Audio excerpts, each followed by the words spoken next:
New solar energy initiatives may be on the horizon for Puerto Rico. That was the topic of focus for Governor Pedro Pierluisi in his State of the Territory address on Tuesday. Francis Felix tells us more about this hour-long speech as the governor fights plummeting ratings and growing discontent from citizens.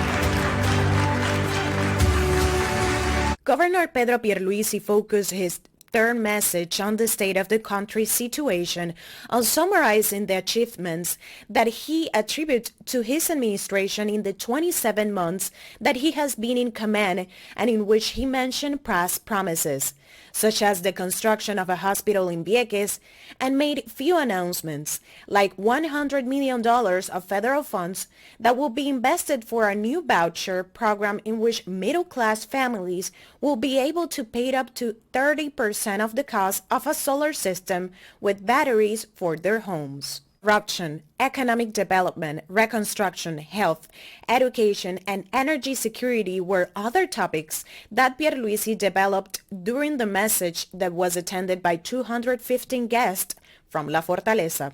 Among those absent during the event at the Capitol was the resident commissioner in Washington and potential rival of Pierluisi for the government candidacy in the New Progressive Party, Jennifer Gonzalez. Pierluisi began his message that lasted for an hour and 30 minutes, warning that he will talk about the achievements of his government, although he said it is clear that for his administration, it represents a great challenge to face the social and economic challenges that have accumulated for years, especially after hurricanes, earthquakes, and pandemics.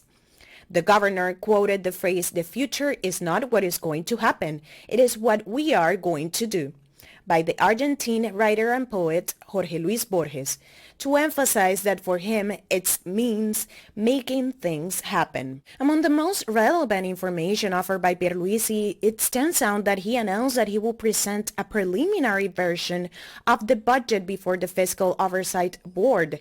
The central government budget, or general fund, will amount more than $12,000 million, while the consolidated budget will amount to $31 million.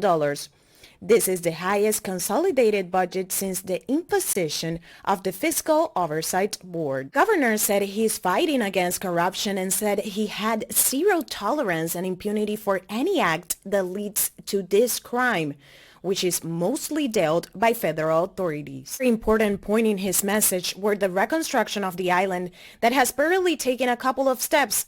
5.5 years after the lashes of Hurricanes Irma and Maria, the governor assures that this is a matter that it's going from strength to strength. Reporting from San Juan, Puerto Rico, Frances Felix for One Caribbean News. Jamaica is one step closer to transitioning from a monarchy to a republic as the Prime Minister, Andrew Holness, announced the formation of a high-level constitutional reform committee. He emphasized that the 14-member committee's job is significant and thanked all members for giving their time and their effort. Their job is significant, and I thank all of them for giving of their time and effort, knowledge and guidance to the process.